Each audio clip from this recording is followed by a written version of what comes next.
गीता अध्याय 15 के श्लोक 16-17 में 3 प्रभु बताए हैं।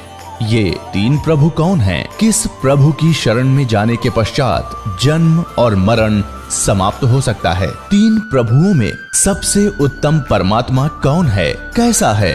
उसका क्या नाम है? इन सभी गूढ़ रहस्यों को जानने के लिए अवश्य सुनिए जगत गुरु तत्वदर्शी संत रामपाल जी महाराज के अमृत वचन।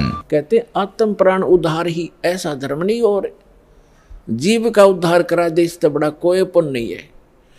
देखो पुण्य तो वो भी है जैसे पक्षियों को दाने डाल दिए, कोई गौशाला धर्मशाला बनवा दी, कोई कुआं खुदवा दिया है, कोई बाग बगीचे लगा दिए, कोई भंडारे कर दिए, वो तो अच्छी बात है कर दिए। और जैसे आज तो आपने पक्षियों को दाने डाल दिए और वो पक्षी अगले जन्म में बन गया सूअर, फिर क्या डालेंगे? आज तो हमने उस पशु के लिए गौशाला बनवा दी, गऊ है, और अगले जन्म में वो सूअर बन गई, सूअरी बन गई, फिर क्या क्या सेवा करेंगे इसकी? तो उसका एक तरीका बताया कि जो मानव शरीरधारी प्राणी है इसमें उद्धार हो जाएगा इनका। इस परमात्मा की शरण माने से, कबीर भगवान की शरण माने से या सतभक्ति करने से उस आत्मा का फिर उद्धार हो जाएगा। वो ना गधा बने, ना पशु बने, ना सूअर बने, और फिर सतलोक चली जाएगी। अब कितना झंझट मिट गया। अब कहते हैं सतगुरु के उपदेश का लाया एक विचार, जय सतगुरु मिलते नहीं जाते नरक द्वार। नरक द्वार में दूत सब करते खेचा तान, उनसे कभू ना छूटता फिर फिरता चारों खान। चार खानी में भ्रमता कभू न लगता पार, सो फेरा सब मिट गया हमारे सतगुरु के उपकार। क्या बताना चाहते हैं कि एक जीव को, एक मानव शरीरधारी प्राणी को और परमात्मा की शरण में ला देने से, ये सतभक्ति प्राप्त करवा देने से उस लाने वाले को इतना पुण्य होगा जैसे करोड़ गौओं को कसाई से कटने से बचा कर और चरागाह में छोड़ देने का होता है। इतना पुण्य उस मार्गदर्शक को होगा जो सतलोक आश्रम बरवाला का राह बता देगा और यहाँ का ज्ञान सुना देगा, उस जीव को यहाँ नाम दिला देगा।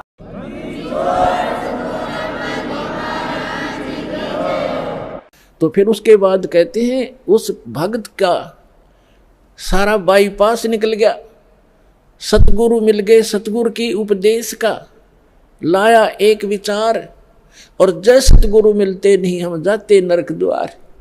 नरक द्वार में दूत सब फिर करते खेचा तान, उनसे कभू ना छूटता फिर फिरता चारों खान।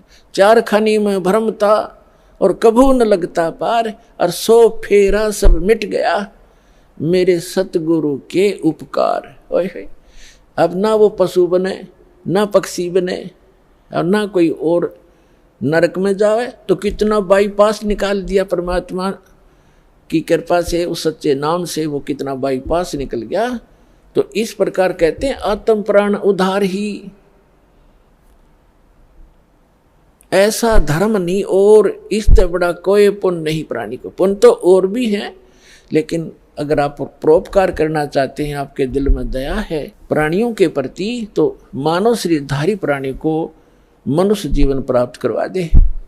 बुरा वो भी नहीं है जैसे पक्षी है, अपने घर पर दाने डाल दो, कुत्ता आता है रोटी डाल दो, अपने ही घर पर डालो, कहीं विशेष स्थानों पर मत भटको, ये व्यर्थ है। और अतिथि आता उसको भोजन करवा दो, कोई भी मांगने वाला आता उसको पैसा मत दो। कई भक्त कहते हैं ये तो फिर हमारे दिल में दया खत्म हो जाएगी यदि हम भिखारी को पैसा नहीं देंगे। परमात्मा कहते हैं दया का प्रयोग भी विधिवत करने से ही लाभ होगा, अन्यथा वो आपका भी भक्ति नाशक और दूसरे का भी हानिकारक, दूसरे को भी हानि कर देगा। जैसे एक धनी व्यक्ति ने दया भाव से एक भिखारी को 100 रुपये दे दिए। अब वो भिखारी पहले प्रतिदिन एक पौवा पिया करता और घर में पी कर शराब तो झगड़ा ही करवाती है और कौन सा रामायण बाँचेगा वो। तो उस दिन उसने आधा पिया, आधा बोतल शराब पी गया, घर जाके लड़ाई कर दी, घरवाली और बच्चे खूब पीट दिए। वह उसकी पत्नी लेकर बच्चों को कुएं में गिर गई, सारे मर गए। अब उसके दान करने वाले दयालु ने उस भिखारी का कुणबा गानी करवा दी। तो ये दया भी खराब है, ऐसी दया नहीं करनी चाहिए।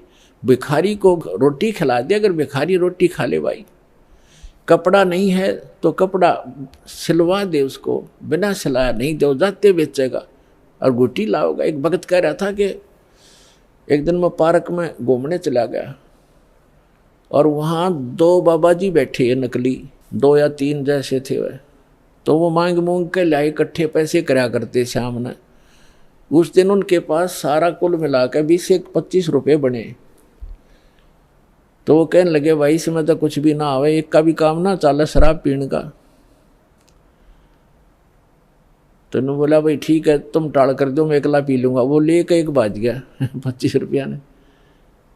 उसने अकेले ने काम चलाया उस दिन, तुम्हारे लिए कल दे दूंगा फिर मैं इकट्ठे करके। तो बता, इन इसे दुष्टों को दान करके तुम अपना पुण्य चाहते हो, अपना कल्याण चाहते हो?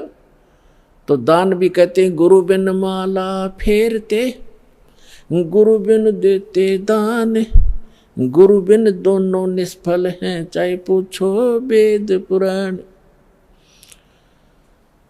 तो गुरु के अतिरिक्त दिया हुआ आपका दान भी व्यर्थ ही रहेगा।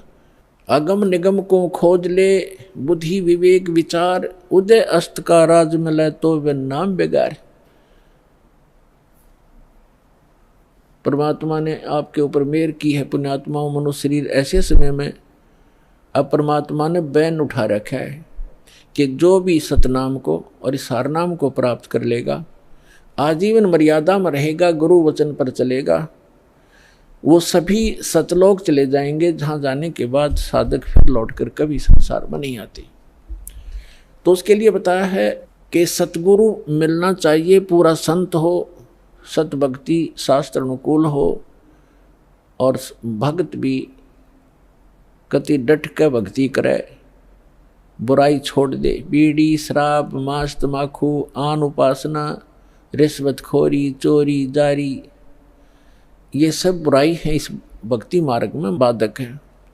इनको त्याग कर ही हम परमात्मा प्राप्ति कर सकते हैं, मनुष्य जीवन को सफल कर सकते हैं। अब प्रसंग चल रहा है कि कल करे सो आज करो, आज करे सो अब, और पल में प्रलय हो जाएगी, भाई फिर करोगे कब। समझा है तो सिर दर पाओ, बहुर नहीं रे ऐसा दाव, आगे गए न बावड़े, रहते भी सब जा, और बिन साहिब की बंदगी कहीं ठोर ठिकाना ना। जो पहले चले गए, मृत्यु होगी, उन्होंने तो आके बताया नहीं हमारे साथ क्या बना, और शेष भी सब चले जाएंगे, ऐसे ही मृत्यु को प्राप्त हो जाएंगे। और परमात्मा ने आके बताया है कि वो जो भक्ति नहीं करते वो नरक में जाते हैं। सतगुरु नहीं मिलते, सच्चा संत नहीं मिलते, सतगुरु नहीं मिलते तो जाते नरक द्वार। जय सतगुरु मिलते नहीं, जाते नरक द्वार। है सतगुरु के उपदेश का लाया एक विचार, और जय सतगुरु मिलते नहीं, जाते नरक द्वार। नरक द्वार में दूत सब करते खेचा ताण, उनसे कभू ना छूटता फिर फिरता चारों खान। 4 खानी माने ये अंडरज जेरज उद्बुद, ये 4 प्रकार से जो उत्पत्ति प्राणियों की होती है, ये 84 लाख प्रकार के प्राणियों का जो जीवन होते हैं, इनको 4 खानी 4 विभागों में बांटा है, 4 डिवीजन बनाई है इनकी। और 4 खानी में भ्रमता कबू ना लगता पार, सो फेरा सब मिट गया मेरे सतगुरु के उपकार। अब फिर कहते हैं ऐसे सतगुरु की क्या महिमा करूं, 7 समुद्र की मसी करूं, लेखनी करूं बन राय, धरती का कागज करूं, गुरु गुण लिखो न जाए।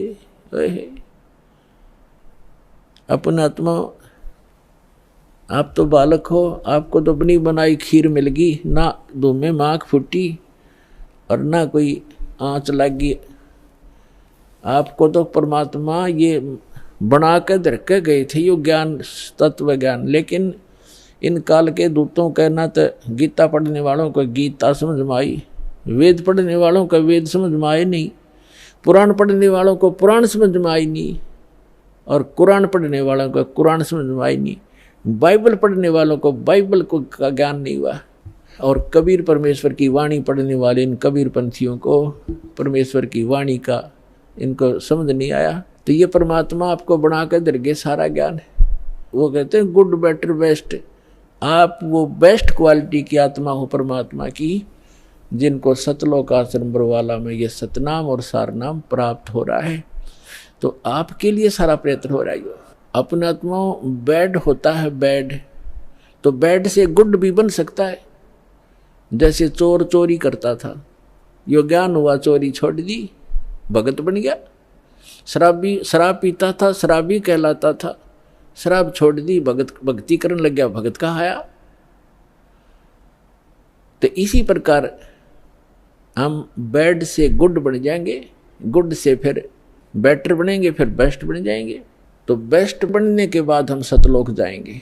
तो जिनको सतलोक आश्रम बरवाला प्राप्त हुआ, मर्यादा में रहे, सतभक्ति करते रहे, तो वो बेस्ट क्वालिटी की हंस आत्मा है भगवान की, और उन पर विशेष रजा है परमात्मा की। परमात्मा हमें आकर ज्ञान देते हैं, रह रह कर समझाने की चेष्टा करते हैं। 7 समुंदर की मसी करूं और लेखनी करूं बन रहा है। किसी भी एक मान ले पेड़ को काट कर रख लो और उसकी छोटी छोटी टहनी, बड़े तने सबको चीर चीर कर कलम बना कर रख दे, ढेर लग जाएगा। और परमात्मा कहते उस एक पेड़ की सब कलमों को लिखना शुरू कर दे। धरती जितना बड़ा कागज हो, 7 समुद्रों जैसी इंक हो, स्याही हो, तो कहती ये सब लिखते लिखते कलम घिस जा, 7 समुद्र की इंक भी समाप्त हो जावे। ऐसे सतगुरु के गुण लिखे नहीं जा सकते। अब क्या लिखोगे? एक कुत्ते का जीवन लो, उस कुत्ते के जीवन में क्या क्या कष्ट उसको होते हैं। सारी रात तो भौंकता है, उसकी एक स्वभाव बना रखे, सारी रात भौंक के उसकी आंख कट्ठी हो जा, भूख लगे जोर की, और सुबह वो क्या करता है, किसी का दरवाजा खुलता है गली में, ऐसे देख जाकर सीधा भागता है किधर, रसोई से महक आ रही होती है उसको, कोई बासी टुकड़े की, या वैसे ताज़ा बना रहे हो, तो दाव लगाकर रसोई में घुसने की चेष्टा करता है। अब रसोई में कौन घुसने दे उसके, या तो लठ मारेंगे या फेंक कर मारेंगे, कोई ना ठहरता है। एक घर में गया, उसका लठ लग गया, फिर ट्या ट्या करता हुआ दूसरे में गया, दूसरे में गया, दूसरे में उसका भाग, उसने कोई टूक मिला, फिर जूत मिला, और उसमें भी लठ लग गया, तो फिर भूख तो उसको लगी है, तो फिर कहाँ जाता है, बाहर खेतों जंगल में जहाँ लोग फ्रेश होकर आते हैं, वहाँ जा करके फिर वो गोबर खाता है। और पहले वो मनुष्य जीवन में प्लातून बना फिरा था, कहे से भी ना समझ में आवा कि ये दुख हो जाएगा आपके जीवन को। तो पुण्यात्मा सौभाग्य आपका, आपका बात समझ में आ गई कि जो संतों ने वचन बोले वो सारे सच्चे हैं और आपका कल्याण हो गया। तो इस प्रकार उन दुखों को याद करके और लिखा जाए। तब कहते हैं परमात्मा, सतगुरु के सजदा करूं ये कर्म छुटाए कोट, और जो ऐसे सतगुरु की निंदा करे फिर जम तोड़ेंगे ओठ। परमात्मा अपनी महिमा बताते हैं और अपने दास को जो भेजते हैं उसके बारे में बताना चाहते हैं कि सतगुरु के सजदा करूं, कुर्बान हो जाऊं उस संत के ऊपर जिसने कर्म छुटाए कोट।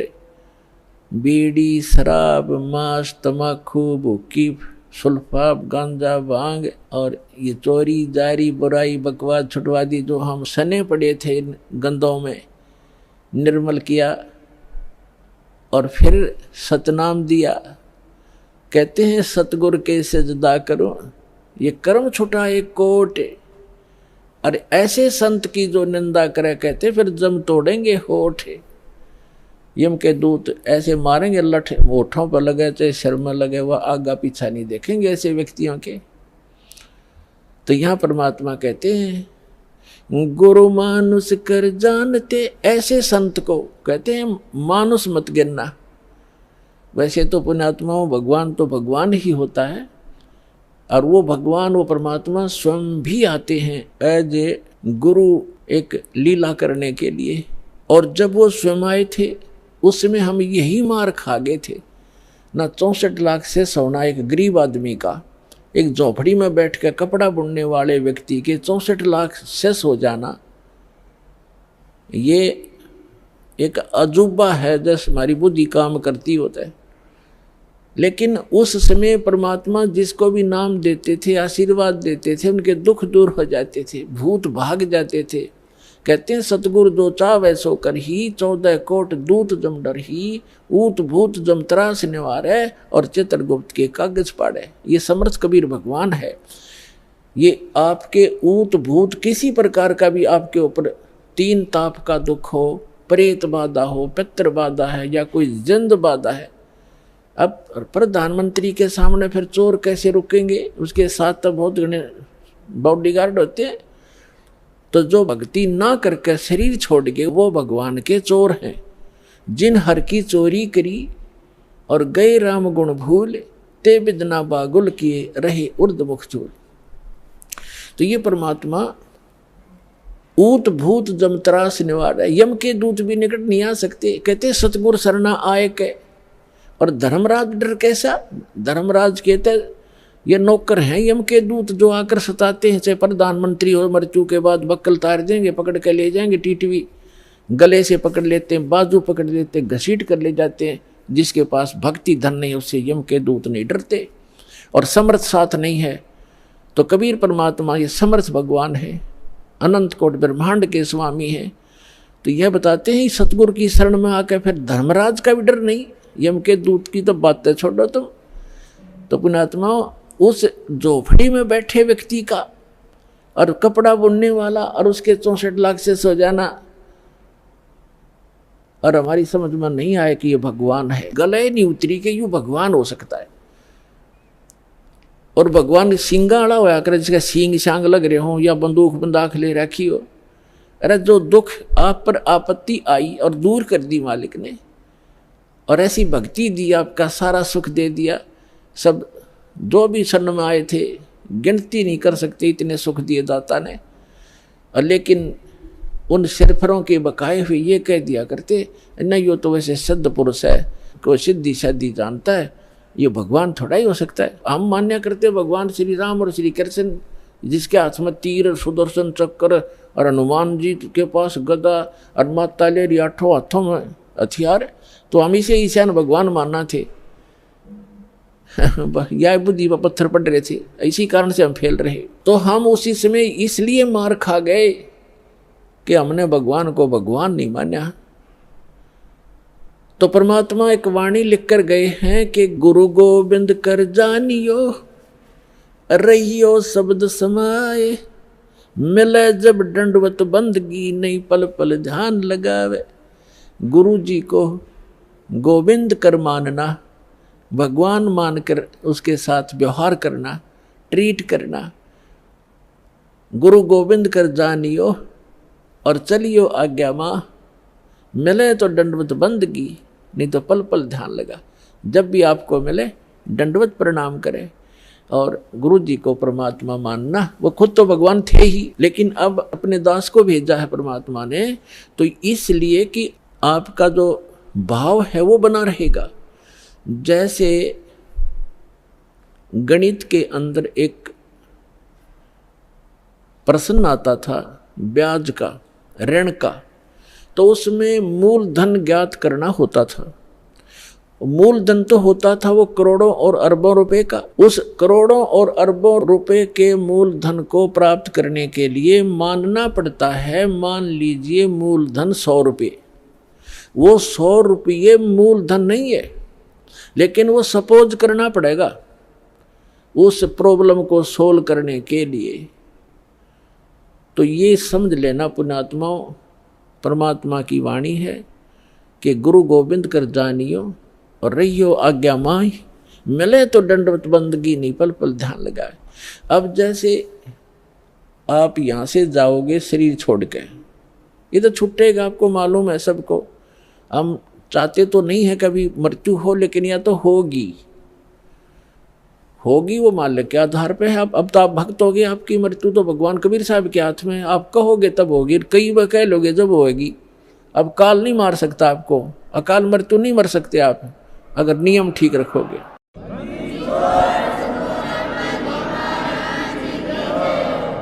तो ये तो हमने यहाँ से जाना पड़ेगा। जब आप यहाँ शरीर छोड़कर जाओगे तो ऊपर जाकर के जहाँ भी आप देखोगे ये दास के रूप में वो कबीर परमेश्वर आपको खड़े दिखाई देंगे। और जो काल के दूत यहाँ संत आए हैं उनका रूप होगा, लेकिन काल उनके संत के रूप में खड़े दिखेंगे।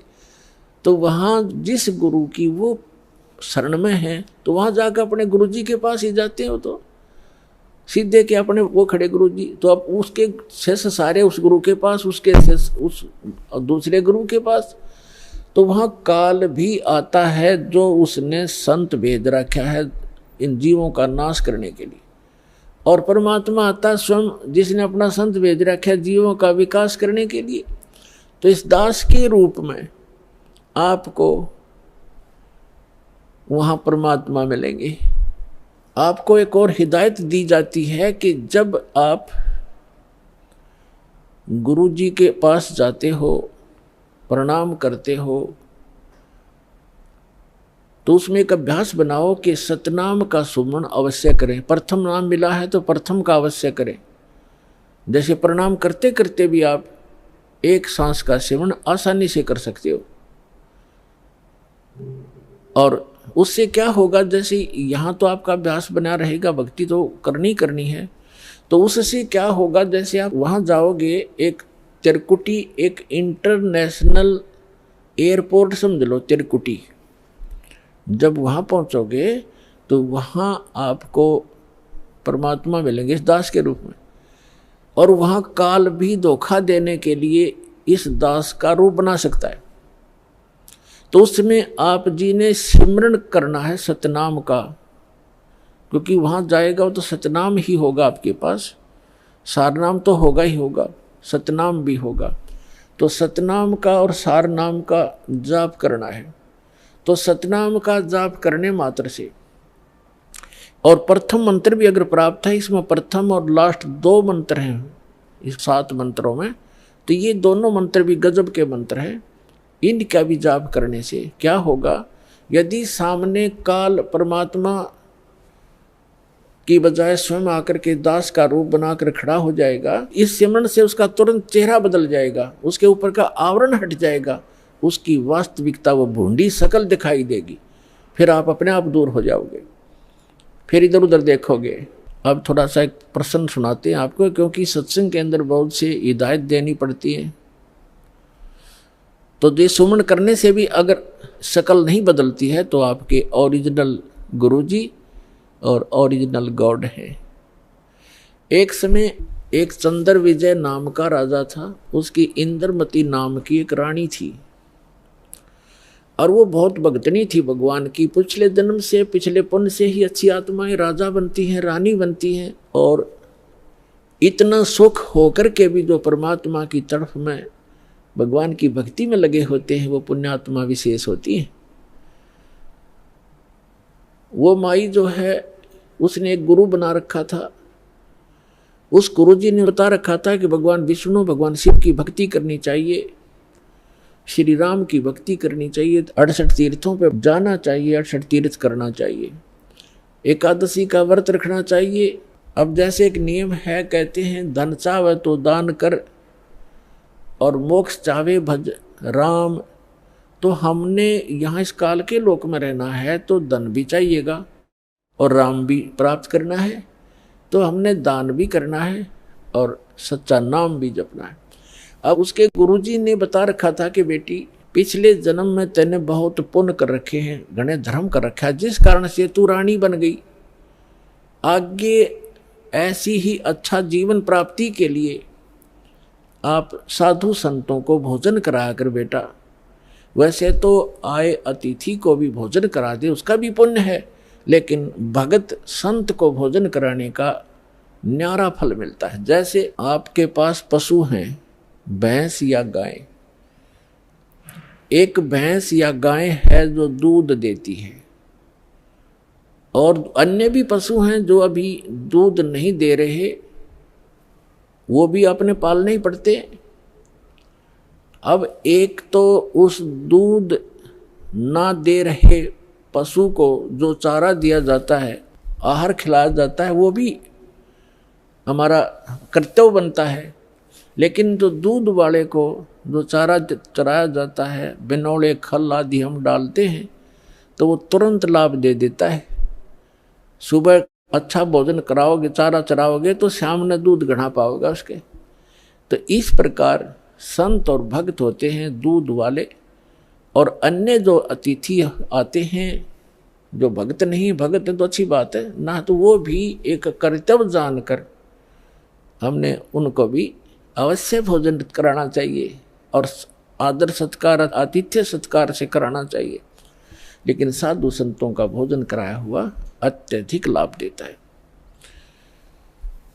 अब साधु संत भक्त भले ही वो शास्त्र विरुद्ध साधना कर रहे हैं, लेकिन पूर्व जन्म के वो पुण्यकर्मी प्राणी हैं, वही भटक रहे होते हैं। कोई लाल पीले कपड़े पहनता है, कोई दाढ़ी बढ़ा लेता है, कोई मूंड मुड़ा लेता है, कोई तिलक लगाता है, जैसा भी उसको मार्गदर्शक मिल गया, क्योंकि उसको परमात्मा चाहिए, चाहे किसी भी भेख बनाने से मिल जाए, वो परमात्मा की तरफ तड़प रहा है। ऐसे कोई व्यक्ति को भोजन कराने से विशेष लाभ होता है, क्योंकि अब तो साधना ठीक है नहीं, लेकिन पूर्व जन्म की कमाई उसकी है, और वो भक्त भगवान का विशेष प्यारा होता है। चाहे आज वो किसी की पूजा कर रहा है, लेकिन वो भगवान कबीर साहब का ही बच्चा है। तो इसलिए ये एक नियम है। इस नियम के आधार से उस संत ने अपनी शिष्या इंद्रमती से कहा था कि बेटा, साधु संतों को भोजन कराने से अगले जन्म में भी तू रानी बन जाएगी। अब इनको ज्ञान इतना ही था कि रानी बन जा, रानी कितनी बार बनेगी, फिर गद्दी भी तो बनेगी वो एक दिन। वो समस्या इनका समझ में नहीं आ रही थी, अकिया भी पड़े गले में। ठीक है, जितना उनको ज्ञान था उस रानी को ज्ञान उसने दे रखा था। अब वो अपने गुरु जी के बताए मार्ग पर कति दृढ़ थी। अब क्योंकि वो ऐसी पुण्यात्माएं कबीर साहब के बच्चे हैं, परमात्मा कहते हैं दो जन मेरी शरण है, ताका हूँ मैं दास, और गेल गेल ला गया फिरूं, साथ साथ फिरता रहता हूँ जब तक धरती आकाश। आपको बहुत बार बताया, क्योंकि ये दातंग मार्ग है पुण्यात्माओं। आपने केवल कथाएं सुनी हैं, ये राम कृष्ण की, सुदामा और कृष्ण की, बेलनी और राम की, राम रावण की लड़ाई, महाभारत का युद्ध, ये भी एक इतिहास है, लेकिन ये अध्यात्म मार्ग नहीं था। अब ये है संपूर्ण अध्यात्म मार्ग ज्ञान, इसको बहुत प्रकार से समझाना पड़ता है। अब रानी ने जो भी गुरुजी ने बताया था उस पर दृढ़ होगी, और उसने ये सोचा कि भी साधु संतों को भोजन कराना अनिवार्य है। उसने एक अपना नियम बना लिया कि मुझे भूल ना पड़े, मैं प्रतिदिन संतों को, जितने भी आसपास संत हैं, 2, 4, 10, कम से कम एक को तो भोजन करा कर ही मैं प्रतिदिन आहार किया करूंगी। तो उसने अपने नौकरों से बोल दिया कि आसपास जो भी जंगल में कोई साधु संत हो, उनको प्रार्थना करके आओ कि डेली यहाँ भोजन करके जाएं, और जो यहाँ नहीं आ सकते उनको वहाँ पहुँचा कर आओ। अपने हाथों रोटी बनाती रानी होकर, चाहे 10 संत आते, चाहे 5 आते, चाहे 20 आते। तो ये सिलसिला शुरू था। एक बार क्या हुआ कि कुंभ के मेले का कोई ऐसा संस्कार हो गया। कुंभ के मेले पर हरिद्वार में चले गए सभी साधु संत पर भी लेने के लिए, और पैदल आना जाना होता था, तो 10-15 दिन का प्रोग्राम उनका बनता ही बनता था। कोई भी संत उस क्षेत्र में रहा नहीं। अब रानी को पता चला कि साधु आए नहीं, पता करके आओ। पता करके आए, साधु नहीं थे, कोई है नहीं, सब चले गए। सबकी झोपड़ी खाली पड़ी है। पता चला कि वो तो तीर्थ भ्रमण पर चले गए। तो रानी ने प्रण कर रखा था, प्रतिज्ञा कर रखी थी कि जब तक खाना खिला लूंगी संत को मैं आहार नहीं करूंगी। 1 दिन बीत गया, 2 दिन बीत गया, रानी थी भूखी गड़ी रही नहीं थी। तीसरे दिन तो वह कति आंखें बंद करने लगी, अब मरूंगी। उसके पति ने भी समझाई तो क्यों अपना जीवन नाश करे, खा ले 2 रोटी। वो साधु वो फिर जमा दिए कि बिजली गिर गई, पर ने बोली नहीं मर जाएंगी पर मैं भोजन नहीं खाऊं। अब उस पर दुख देखा नहीं जाता, उस परम पिता पे। द्वापर के अंदर परमात्मा करुणा में नाम से आए हुए थे, यही कबीर भगवान, वो समर्थ परमात्मा, अमर पुरुष। चारों युग में आते हैं परमात्मा। कहते हैं सतयुग में सत सुकृत कह टेरा, त्रेता नाम मुनिंद्र मेरा, द्वापर में करुणा में कहाया, और कलियुग नाम कबीर धराया। चारों युग में आया हूं मैं परमात्मा कहा करते। तो द्वापर में वो करुणा में नाम से आए हुए थे। अब उसने देखा या मरेगी बोली भगतनी, एक साधु रूप बना के परमात्मा वहां दूर सी आते दिखाई दिए राजा के महल की तरफ ही। रानी ने कहा अपनी नौकरानी से कि बांदी है दासी, यदि तू अपनी रानी का जीवन चाहती है तो देख ले कोई साधु संत तुझे दिखाई दे जा, नहीं तो आज शाम तक तेरी रानी प्राण छोड़ देगी। अब वो दासी दुखी होकर के ऊपर चढ़ गई महल की अटारी पर, और वो कहाँ देखा बेचारी, उसने क्या देखा कि सामने एक संत रूप में सफ़ेद कपड़े, दाढ़ी बड़ी हुई, सिर पे छोटे छोटे बाल हैं, आ रहा है एक सिंपल सा साधु, गले में माला टांग रखी। दाता ने थोड़ा ईसा दिखाया जानो महात्मा सा भी जच्चा है ना, तो हम महात्मा उनको मानते हैं जिनकी दाढ़ी बढ़ रही हो, लंबे लंबे बाल हों, तिलक ला रखा हो, 5-4 माला डाल रखी हो, बिंदी बैंदी टिक्की ला रखी हो। तो परमात्मा ने इसीलिए वो थोड़ा सा वेशभूषा सी बना रखी थी। वो नौकरानी स्पीड तक नीचे आई और रानी से कहा कि एक महात्मा सा नजर आवा है, कपड़े तो लाल हैं नहीं पर सकल साधु जैसी लगती है, कहो तो लाऊं बुला के, अकेला बहन ले आ जैसा भी हो। अब वो नीचे गए, इतने परमात्मा भी महल के निकट से आ गए। नौकरानी ने प्रणाम किया और कहा महाराज आपको हमारी रानी याद कर रही है। परमात्मा ने पूछा आप कौन हो? कि मैं नौकरानी हूं। तो परमात्मा ने कहा बेटा रानी को यदि गरज है संत की तो यहीं आ जा गली में, हम किसी के घर नहीं जाया करते, और हम घर जाओ और उसका पति कह दे तू आया किस लिए यहाँ, उसने गरज है तो यहाँ आ जाएगी। उसने जाके बता दिया कि साधु ऐसे ऐसे कह रहा, तो उसका और पक्की जच गई कि 1 नंबर का महात्मा है। नहीं तो नो कोई कह देगा अपने रानी बुलावा, ये तो बाछड़ू की तरह भाग्य आकर बच्चे की तरह पैसे के लालच में अच्छा हलवा मिल जाएगा, और वो उड़े डिट गए। अगर रानी को गरज है तो यहाँ आ जाएगी बेबे। रानी ने कहा मेरा पकड़ हाथ मुझे सहारा दे, नौकरानी ले चल मुझे ऐसे महापुरुष के दर्शन करा दे, मर जाऊंगी तो भी अच्छा ऐसे संत के दर्शन करके। ऐसा दर्द आदमी आज पहली बार सुन रहा हूं, तो रानी को ये कहने वाला कि यहाँ आ जाएगी जब गरज पड़े तो, क्योंकि पिछले संस्कार से ऐसे भाव उत्पन्न हुआ करते साधु भक्तों में। तो रानी ने जाकर देखा वो मालिक का चेहरा, विश्व में सबसे न्यारे सुंदर थे कबीर भगवान, जितनी बार भी आए हैं, और चरणों में मत्था टेका और कहा महाराज आप भोजन कीजिए, आहार कीजिए। परमात्मा बोले चल बेटा आहार कर लेते हैं। बैठ के जाकर एक आसन लगा दिया। रानी ने दुखी सुखी होकर नौकरानी के सहयोग से स्वयं भोजन बनाया और कहा महाराज जी भोजन पाओ। तो परमात्मा ने कहा बेटा आप इतना कोई रोग है आपको क्या, इतनी अक्सीन कैसे होगी? तो उसने सारी कहानी बताई कि मैं प्रतिदिन एक साधु को भोजन करा के भोजन करती थी, संत रहे नहीं क्योंकि वो कुंभ के मेले में स्नान के लिए चले गए। आज 3रा दिन आ गया महाराज जी, आप ना आते तो आज मैं मर जाती। जब भोजन बना के परमात्मा के पास रखा तो कहा परमात्मा ने कि बेटी मेरा शरीर भोजन करने का नहीं है, मैं तो खाऊं या ना खाऊं मैं सदा एक रस रहता हूं। तो रानी बोली जी ठीक है, भोजन नहीं खाओगे तो मैं भी नहीं खाऊंगी, मरना मंजूर है मुझे, मरना ही मुझे उचित है, मैं अपना जो है ना प्रतिज्ञा नहीं भंग कर सकती। तो परमात्मा ने कहा कि ला बेटा, कहते समर्थ इसी को कहते हैं जो चाहे सो कर दे। बालक ने भोजन करा, फिर उससे पूछा बेटा ये जो आपको ये हठ किसने बताया? रानी ने कहा कि मैंने अब गुरुजी बना रखे हैं, हमारे गुरु बहुत अच्छे हैं।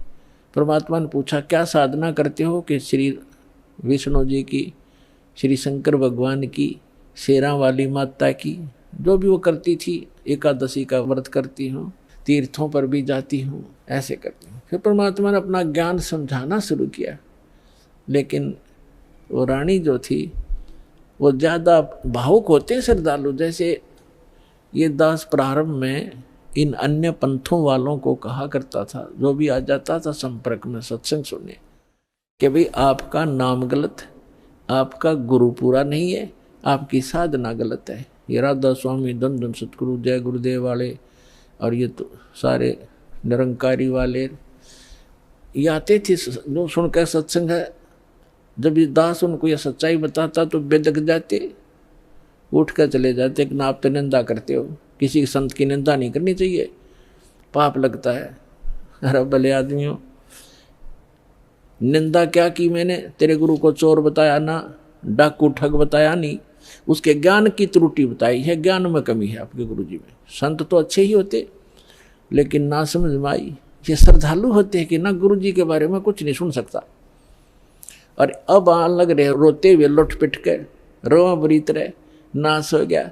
30 साल हो गए राधा स्वामी में, जीवन खो दिया, सब कुछ लुट पिट गया, इकलौता पुत्र था वो भी मर गया। बता, अब टिंडे ले लो राधा स्वामी में, धन धन सतगुरु में। अब साची के 6 माह में गुस्सा होते थे। और यहाँ का इतिहास देख लो, सन 1994 से जो जुड़े हैं आज उनके ठाठ देख लो, और उनके घर में कोई दुर्घटना हुई तो आप पूछ कर देख लो, लाखों की संख्या में भक्त हैं। तो भगवान की शरण न्यारी होती है।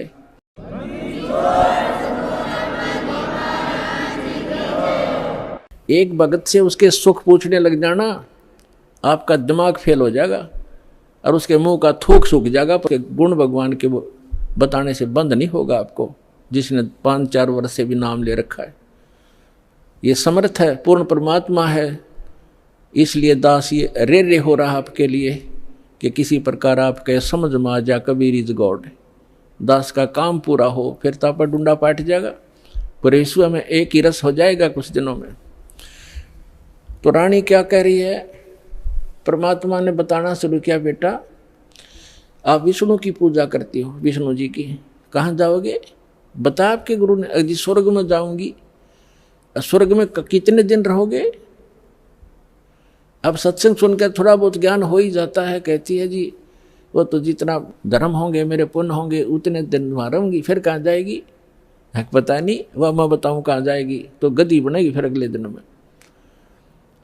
अब यह बात उसका उतरा नहीं गला।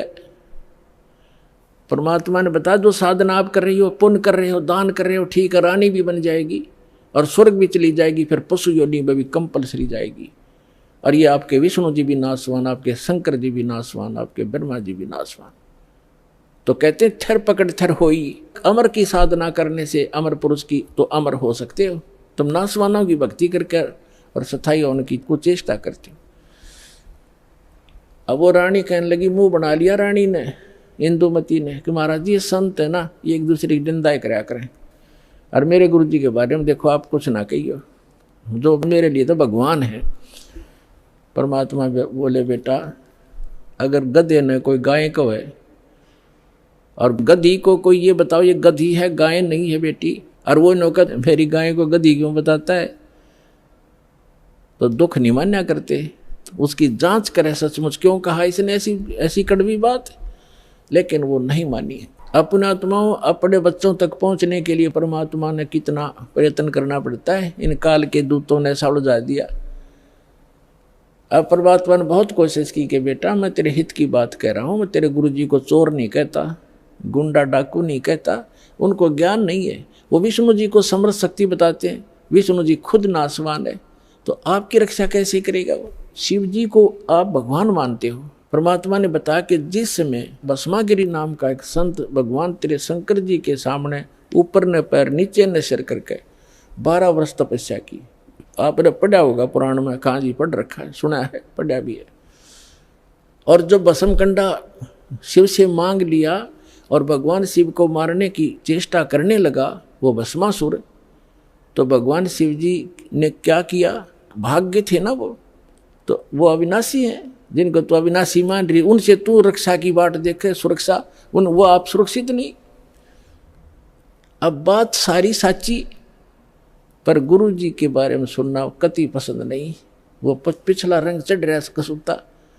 तब परमात्मा ने कहा बेटा मान से मत मान। देखो मैं वैसे अपने आप को भगवान कहें तो कोई ना कतिये ना मानने जनता। परमात्मा ने कहा कि जिस भगवान की मैं भक्ति बताता हूँ वो अजर व अमर है, उसकी भक्ति करने से आपकी आयु भी बढ़ जाएगी, जो मंत्र मैं दूंगा, और जो मंत्र आप जाप करते हो इससे आपकी उम्र ना बढ़ सकती ना घट सकती, और हम जो मंत्र देंगे उससे आपकी जितनी आयु आप चाहोगे वो बढ़ जाएगी। तो वो फिर भी ये कहती है जी इस तरह की बातें तो ये संत आपस में खूब जानते हैं, मुझे तो अपना गुरु बिल्कुल मेरे हृदय में समा रहे हैं। तो परमात्मा ने कहा ठीक है बेटा, साच कहूँ जग मानने नहीं और झूठ कही ना जाई हो, और ब्रह्मा विष्णु शिव जी दुखिया जिन ये राह चलाई हो। तो परमात्मा ने कहा कि ठीक है बेटी मैं चला, मान जाए मत मान, मेरा फर्ज था तेरे को सच्ची बात बताने का, और आज से तीसरे दिन तुझे सर्प डसेगा, तीसरे दिन तेरी सर्प के डसने से मृत्यु होगी, ना तेरा गुरु बचा सकेगा, ना तेरा विष्णु, ना तेरा शंकर जी बचा सकेंगे, और ना तेरा भक्ति यो मंत्र बचा सकेगा। और न्यू कह के महाराज जी उठन लगे, चरना पड़ गई। अब मौत दिखे है ना, जब जच्चा खाई बूढ़ी बन गया दे। साधु संत झूठ नहीं बोला करते। चरणों में गिर गई और कहने लगी महाराज सचमुच। परमात्मा बोले तीसरे दिन आगे तेरी शेष आयु नहीं है और 83 लाख योनियों में जाएगी तू। फिर बोली महाराज जी फिर क्या करूं मैं मंत्र दूंगा बेटा, मंत्र जाप करिए और उस गुरु जी से बात भी मत करिए, जो दुश्मन है तेरा। देश तो ते सारा मर जा पर अपना नंबर ना हो, इतना कोई दिक्कत नहीं। जब अपना नंबर आता दिखा ना, जब की बंद है जीव की, तब सारी मान ली। ठीक दी जैसे आप कहोगे न्यू कर लूंगी। और मन में सोच रही कि देखूंगी तीसरे दिन क्या होगा। दीक्षा ले ली और गुरुजी ने बताया कि बेटा तीसरे दिन काल आवेगा और मेरे रूप में आवेगा। अरे एक ध्यान रखना, जो मैंने आपको मंत्र दिया प्रथम, जब वो निकट आवे तो पहले आप इस मंत्र का जाप करके और फिर प्रणाम करना। इस मंत्र का जाप करना, वैसे तो प्रणाम नहीं करना पहले। देखो उस समय उन्होंने विशेष हिदायत इसलिए दी थी आगे के लिए, फिर परमात्मा ने बताया था वैसे संत आवे पहले दंडवत करे और फिर उनसे कुशल मंगल पूछे। लेकिन उस दिन परमात्मा ने विशेष हिदायत दी थी क्योंकि उसका अभ्यास नहीं था लड़की का, इसलिए कहा कि जब मैं आऊं यानी मेरे रूप में काल आवेगा और तू भावुक होकर के बगैर मंत्र जाप किए चरण मत छूना, पहले मंत्र जाप करना और फिर चरण छूना। अब रानी ने किसी को बताया नहीं, ने सोचा क्या पता सच्ची है कि झूठी है। ठीक अगले दिन के 1 बजे के आसपास परमात्मा के रूप में काल गया, करुणामय के रूप में, और कहा इंद्रमती कहाँ है बेटा। अब इंद्रमती ने देखा गुरुजी आगे, लेकिन वह बात उसके हृदय में गड़ रही थी। गुरुजी ने ये भी बात कही थी तो उन्होंने प्रथम मंत्र सिमरण कर दिया। वो सारा जो कंप्लीट कोर्स यही है वो जो आपको दे रखा, उसके प्रथम मंत्र के प्रथम नाम से ही एकदम उसका स्वरूप बदल गया और ऐसी विकराल चेहरा, लंबे दांत और मोटी मोटी आंख, बेहुद्दी सी विकराल सी शरीर दिखाई दिया। तब उस काल ने देखा कि तेरा तो इसने आवरण उतार दिया। ने बोला अब तब बचगी तू, तेरे पास मंत्र जबरदस्त है, तुझे फिर देखूंगा। अब रानी का जान बची लाखों पाए और गुरु जी के 100 शुक्र मनाए। अपने नौकरों को बताती है, काल आया था, आज मेरी मृत्यु होनी थी, मैंने जो गुरुजी बनाए हैं मेरी उम्र बढ़ा दी। अब ना तो राजा को बताई, उसके दरबार में जाके राजा ने बोला तू पड़ी रह, काल आ जाता तने छोड़ जाता, ये तुमने ऐसे कहती रहती हो, कोई कुछ कह दे उसकी बातों में आ जाती हो। तो उसके साची भी तेरी बेचारी के साथ वो राजा की के माने वो आ गई वापस, शुक्र मनाया रख, आगी तो तेरी टल गई मृत्यु, छाटते आके लेट गई। है भगवान, हे परमात्मा दया करिए, आपने इसी गुरु मिला ऐसा मंत्र दिया और मेरा जीवन रक्षा होगी। अब वह लेट गई बेड पे, कति खुशी बना के, इतने में काल सर्प बन के आ गया। सर्प बन के आया और रानी के डस दिया, डसते उसकी आंख खुली और फिर वो ऐसे ऐसे जाता दिखा, उसने शोर बचाया, भागियो, डस ली, सर्प ने डस ली, सर्प ने डस ली। नौकर नौकरानियां आए, बाजे लठले, वो लंबा महल था राजा का, वो जो जाता दिखा सबने, मोरी में से निकल गया। रानी अचेत होगी, मृत्यु को प्राप्त होगी। राजा के घर तक सब प्रकार के वैद्य उपस्थित रहते थे, डॉक्टर बुलाए, वैद्य बुलाए, गार्डू बुलाए, सारा कुछ कर लिया और सब ने मृत घोषित कर दी। तब परमात्मा आ गए तो नौकर नौकरानियां कहने लगी, जिन देखे थे भगवान उस दिन, वो नौकरानियां कहने लगी, महाराज जी आपकी शिष्या को सर्प ने डस दिया, तब सर्प से मृत्यु होगी, हाहाकार मच गई। तो परमात्मा ने एक बहाना सा करा, मंत्र शब्द बुझाया और कहा, उठ बेटी, 1 सेकंड में रानी खड़ी होगी। बोलो सतगुरुदेव।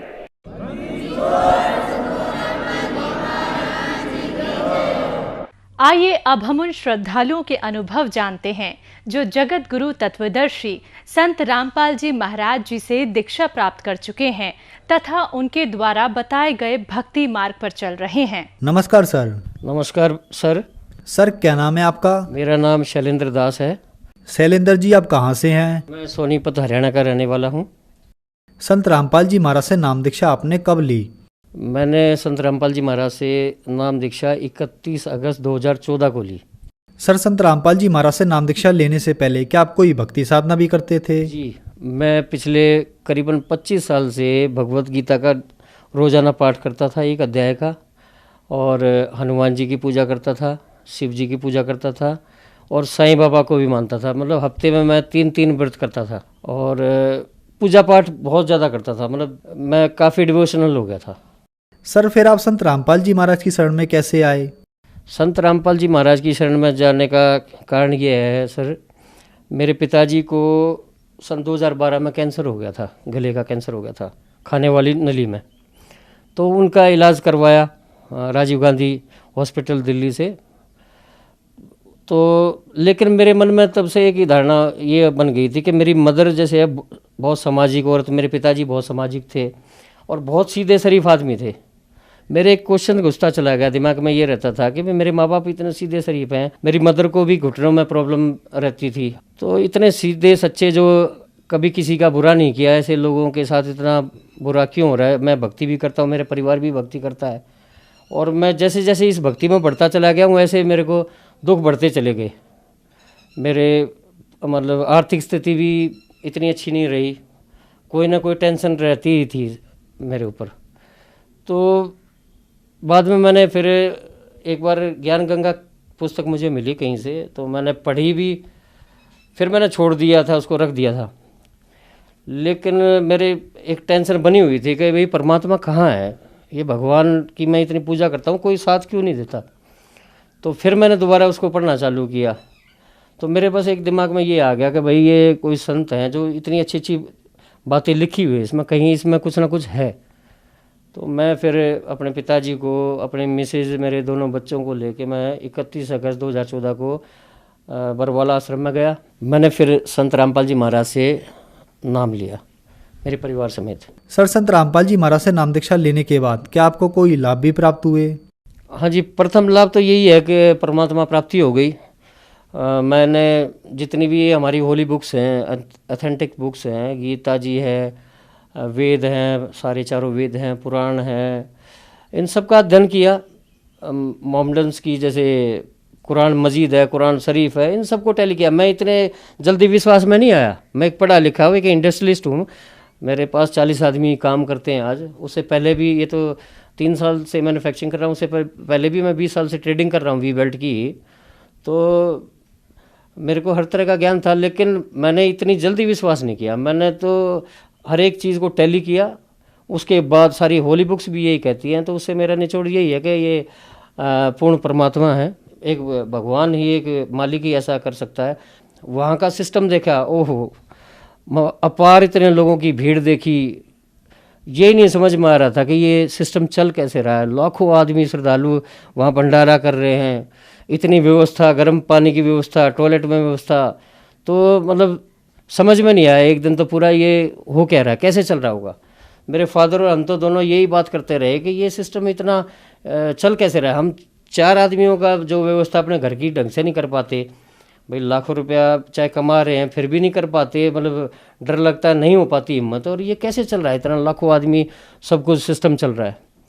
तो गुरुजी से ने दर्शन दिए। दर्शन में गुरुजी से मैंने संत रामपाल जी से अरदास की, मालिक देखो मेरे पिताजी हैं, ऐसे ऐसे इनको कैंसर हो गया था, आवाज़ चली गई। तो संत रामपाल जी महाराज ने कहा कि बेटा मेरे पिताजी को कि तू भक्ति कर, तेरी आवाज़ भी खुल जाएगी। और ऐसा ही हुआ कि करीबन साल भर के अंदर अंदर उनकी जो डॉक्टर साइंस फेल हो गई थी, डॉक्टर ने, सहरावत डॉक्टर हैं राजीव गांधी हॉस्पिटल में, उन्होंने ये कहा था कि बेटा इनकी आवाज़ चली गई लेकिन जीवित तो हैं, कम से कम ये ठीक हो गए, तो इसी पर सब्र कर लो आप लोग। इनकी आवाज़ चली गई जैसा भी है, लेकिन यहाँ जो है साइंस भी फेल हो गई। गुरुजी का जो आशीर्वाद था उससे मेरे पिताजी की आवाज़ वापस आ गई। नहीं तो सब जगह मैं धक्के खा चुका था उनको ले जाके, भाई इनकी आवाज़ किसी तरह खुल जाए, लेकिन कोई फ़ायदा नहीं हुआ, इस तरह का कोई फ़ायदा नहीं हुआ। उसके बाद मैंने भी गुरुजी से दूसरी बार जब अक्टूबर में हम गए थे, तब मैंने भी कहा था, मैं गुरुजी मैं पिछले 4 साल से फैक्ट्री लगाने की कोशिश कर रहा हूँ लेकिन लग नहीं पा रही। संत रामपाल जी महाराज ने कहा कि बेटा भक्ति कर, तेरी फैक्ट्री भी लग जाएगी। और मैंने करीबन 2.5 करोड़ रुपए इन्वेस्ट किए फैक्ट्री के अंदर। मुझे ये नहीं पता लगा पैसा कहाँ से आ रहा है, मेरे पास इतनी व्यवस्था भी नहीं थी पैसे की, और मेरा काम भी हो गया। आज मेरी प्रोडक्शन जो है काफ़ी अच्छे स्केल पे है, प्रोडक्शन भी 3000 बेल्टें रोज़ बनाता हूँ मैं डेली। वी बेल्ट लाइन में भी बहुत जल्दी प्रोग्रेस किया। और मेरी फैक्ट्री में भी चमत्कार होते रहते हैं। जो मशीन जो है ख़राब होने वाली होती है, मेरे जो कर्मचारी वो बताते हैं, सर इसकी तो बैरिंग टूट गया लेकिन फिर भी चल रही है, इसकी जो है पुली ख़राब है ये फिर भी चल रही है। तो मेरी फैक्ट्री के जो एम्प्लॉयज़ हैं, वर्कर्स हैं, वो भी इस बात को मानते हैं कि जी मेरे गुरुजी की तस्वीरें लगी हुई हैं फैक्ट्री में, तो वो भी मानते हैं कि वाकई मेरे संत रामपाल जी में, मेरे गुरुजी में कुछ पावर है, कि वो भगवान है वाकई। और जो एक लाभ और बताता हूँ मैं, मेरा छोटा भाई है, वो उसको ऊपरी प्रॉब्लम है, तो उसकी वजह से उसको दिक्कत हो जाती है। उसके ऐसी प्रॉब्लम है कोई ऊपरी कि वो जब उसके शरीर पे आ जाता है तो उसको शराब पिलाता है, दारू पिलाता है। मतलब उसको खुद ये नहीं पता लगता कि मैं कितनी पी रहा हूँ, दिन में 4-4 राउंड लगाएगा, वो असाध्य हो जाता है, बिल्कुल गिर जाता है, ऐसे एक गिरता पड़ता हुआ घर तक भी पहुँचता है। तो मैं उसको कई बार मैंने कहा, मैं बेटे भाई तू मेरे साथ चल, नाम ले ले, तो वो मानता नहीं। वो भी जैसे आम लोग समाज हैं उल्टा बोलते हैं, इस तरह के गुरुजी को उल्टा बोलता था, उल्टा बात करता वो, तो उसकी समझ में ना और ज़्यादा दुखी होता चला गया। एक दिन तो उसने कुछ कहा, शाम को आया तो उसको 2 आदमी उठा के ले रहे थे, कुत्ते ने पाड़ लिया। दिल्ली नरेला उसकी शॉप थी। तो बाकी उसके बाद उसके साथ भी ऐसा चमत्कार हुआ। उसने खुद बताया कि वो बिल्कुल ऐसे करा रहा था कई दिनों से, और डॉक्टर के बार बार भागता। डॉक्टर भी ये बोले भाई तेरा सिस्टम ख़त्म हो गया अंदर से, मुश्किल है तेरा अब ठीक होना, अपने बस की बात नहीं है। तो वो बता रहा था कि रात को मैं लेटा हुआ था तो ऊपर पीओपी हुई है घर में, उसके कमरे में, तो उस पर संत रामपाल जी दिखाई दिए उसको। वो प्रकट होके कह रहे हैं कि बेटा तेरे को मैं मरने नहीं दूंगा, चिंता मत कर, मैं तेरे को मरने नहीं दूंगा। तो ये चमत्कार उसके साथ भी हुआ। और मेरे एक बच्चों के टीचर हैं, पिछले 10 साल से वही टीचिंग करते पढ़ाते हैं। मेरी बिटिया है नेशनल, राष्ट्रीय स्तर पर खेलती है, नेशनल प्लेयर है वो, पिछले 5 साल से बैडमिंटन प्लेयर है, लिटिल एंजल स्कूल से खेलती है, सोनीपत से ही। तो उसके टीचर हैं वो भी नहीं मानते थे।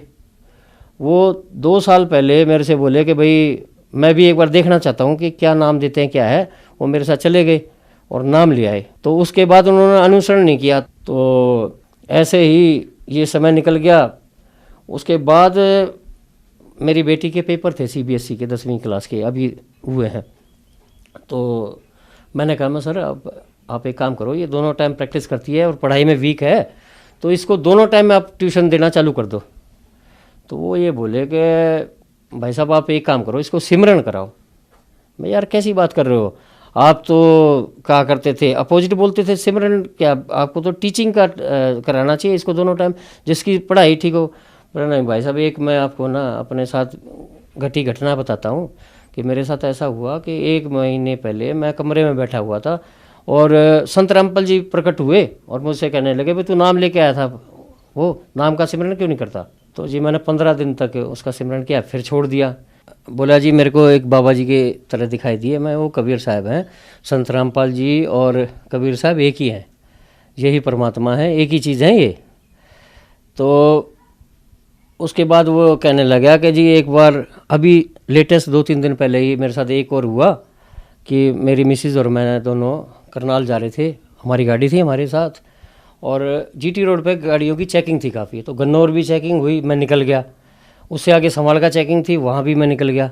तो आगे जाके फिर मैंने देखा काफ़ी चेकिंग है, तो मैंने गाड़ी पेड़ के नीचे रोक ली साइड में, और मैंने कहने लगा मिसिज़ को, मैं कहा आज तो फंस गए बुरे, अगर कागज़ चेक हो गए तो गाड़ी इम्पाउंड हो जाएगी, बंद हो जाएगी, हमारे पास कोई भी कागज़ नहीं है। तो मिसिज़ का पेपर था कि मैं इतनी बात कही थी, इतनी देर में साइड से कहीं से ऐसी आवाज़ आई कि बेटा तू चिंता मत कर, मैं तेरे साथ हूँ, तेरे को कोई पकड़ेगा नहीं, तू चिंता मत कर। तो मैं यही कहना चाहता हूँ कि मेरे साथ भी कई चमत्कार हुए इस तरह के। मेरे फादर की आवाज़ खुल गई, मेरी फैक्ट्री लगी। उसके बाद जैसे मेरे टीचर के बारे में जो बता रहा हूँ, ये चमत्कार हुआ। तो कुल मिला के क्या है, निचोड़ ये है, मेरा मानना है कि ये परमात्मा है स्वयं, जो कबीर साहब आए हुए हैं यहाँ पे, तो ये परमात्मा है। सर, संत रामपाल जी महाराज से नाम दीक्षा लेने के बाद आपको बहुत सारे लाभ प्राप्त हुए, तो जो दर्शक आज आपको टीवी पर देख रहे हैं, आप उनको क्या कहना चाहेंगे? अब सभी लोगों को यही संदेश दूंगा, भाई सभी आओ, ये पूर्ण परमेश्वर हैं। मैं कोई एक अनपढ़ आदमी नहीं हूँ, एक इंडस्ट्रियलिस्ट हूँ, एक व्यापारी हूँ। आम लोग ये समझते हैं कि भाई ये यहाँ बेवकूफ़ बनाते हो, ऐसा नहीं है। मैं एक सुलझा हुआ आदमी हूँ। तो मेरा यही कहना है आप लोगों से, करवत प्रार्थना, हाथ जोड़ के प्रार्थना है कि सभी जल्दी करो, ये समय बीता जा रहा है, जो ये जितना समय निकल जाएगा ये आप अपना दिन खराब करोगे। जल्दी से जल्दी आओ और संत रामपाल जी के शरण में आके अपना कल्याण करो। सर, कुछ लोगों का मानना है कि संत रामपाल जी महाराज ब्रह्मा विष्णु महेश की भक्ति छुड़वाते हैं, इन बातों के पीछे क्या सच्चाई है? संत रामपाल जी महाराज इन सभी देवी देवता ब्रह्मा विष्णु महेश की पूजा नहीं छुड़वाते, बल्कि शास्त्र अनुसार इनकी पूजा करवाते हैं। जो गीता, भगवत गीता में, गीता जी के अंदर भी विदित है कि शास्त्र अनुकूल साधना वो ये कराते हैं, जिससे सभी सर्व लोगों को सुख होता है। सर, संत रामपाल जी महाराज से नाम दीक्षा कैसे ले सकते हैं? संत रामपाल जी महाराज से जुड़ने के लिए 8-10 चैनल पे लगातार सभी, बहुत सारे चैनल हैं जिन पे इनके सत्संग आते हैं, उन पर टाइमिंग लिखी होती है, और एक पीली कलर की पट्टी चलती है इस पर, उस पर कॉन्टैक्ट, सारे फ़ोन नंबर्स वगैरह लिखे होते हैं। उससे संपर्क करके आप अपना एड्रेस पूछ के आप पहुंच सकते हैं, वहां तक अपना कल्याण करा सकते हैं। धन्यवाद सर। सत साहिब।